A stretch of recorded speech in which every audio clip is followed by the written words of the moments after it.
এবার হাতুড়ে ডাক্তারের চিকিৎসায় আশঙ্কাজনক অবস্থায় রোগী, এমনটাই চাঞ্চল্যকর খবর উঠে আসছে ধর্মনগর থেকে। ধর্মনগরের কদমতলার পঞ্চায়েত এলাকার এই ঘটনা সংশ্লিষ্ট এলাকায় তীব্র চাঞ্চল্য ছড়িয়ে পড়েছে। তবে জানা গেছে যে কদমতলা ব্লকের সরসপুর গ্রাম পঞ্চায়েতের এই এলাকা, আর সেখানে পঞ্চায়েতের 2 নম্বর ওয়ার্ডের বাসিন্দা সন্তোষ নাথ রবিবার সন্ধ্যায় তীব্র পেট ব্যথায় তিনি ভুগছিলেন। পরে তিনি চিকিৎসার জন্য কদমতলা গ্রাম পঞ্চায়েতের 7 নম্বর ওয়ার্ডের বাসিন্দা করুণানাথের কাছে যান, যিনি স্থানীয়ভাবে একজন হাতুড়ে ডাক্তার নামে পরিচিত। তার বাড়ির পাশে একটি ফার্মেসিও রয়েছে। অভিযোগ যে করুণানাথ সে সময় সন্তোষ নাথকে একটি ইঞ্জেকশন প্রয়োগ করেন। কিছুক্ষণ পরই সন্তোষ বাড়ি ফিরে যান, কিন্তু অল্প সময়ের মধ্যেই তার শারীরিক অবস্থার অবনতি হতে থাকে। পরে পরিবারের সদস্য এবং স্থানীয়রা তড়িঘড়ি তাকে কদমতলা সামাজিক স্বাস্থ্য কেন্দ্রে নিয়ে যান।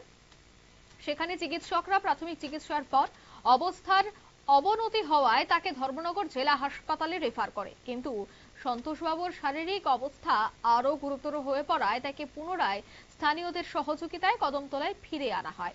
এরপর তার পরিবারের পক্ষ থেকে করুণানাথের কাছে সাহায্য চাইলে তিনি ও তার পরিবারের লোকজন তাদের বাড়ি থেকে তাড়িয়ে দেয় বলেও অভিযোগ। তবে এই পুরো ঘটনায় কি বলছেন সংশ্লিষ্টরা শোনাবো।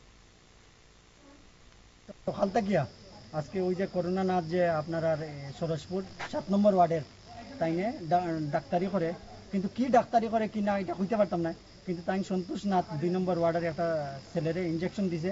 দেওয়ার পরে যে ছেলেটার যে কন্ডিশন ঘটছে আর কি, কালকে রাত্রে তারা টিকেল দিছে, আজকে সকালবেলা থেকে তারা মরণাপন্ন বেডের মধ্যে।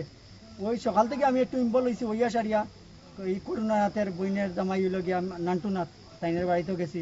যাওয়ার পরে আমরা এখানের বুথ প্রেসিডেন্ট সব লিয়া একটু যোগাযোগ করছি, যাই হোক যে জিনিসটা হয়েছে এটা আমরা সমাধান দিলাই। প্রশাসনও যাওয়ার দরকার নাই, এলাকার মানুষকে জানানির দরকার নাই, এটার মধ্যে সমাধান হয়ে যেত না। আমরা 11টা পর্যন্ত টাইম দিছি, কিন্তু যে লোকটা মরণাপন্ন।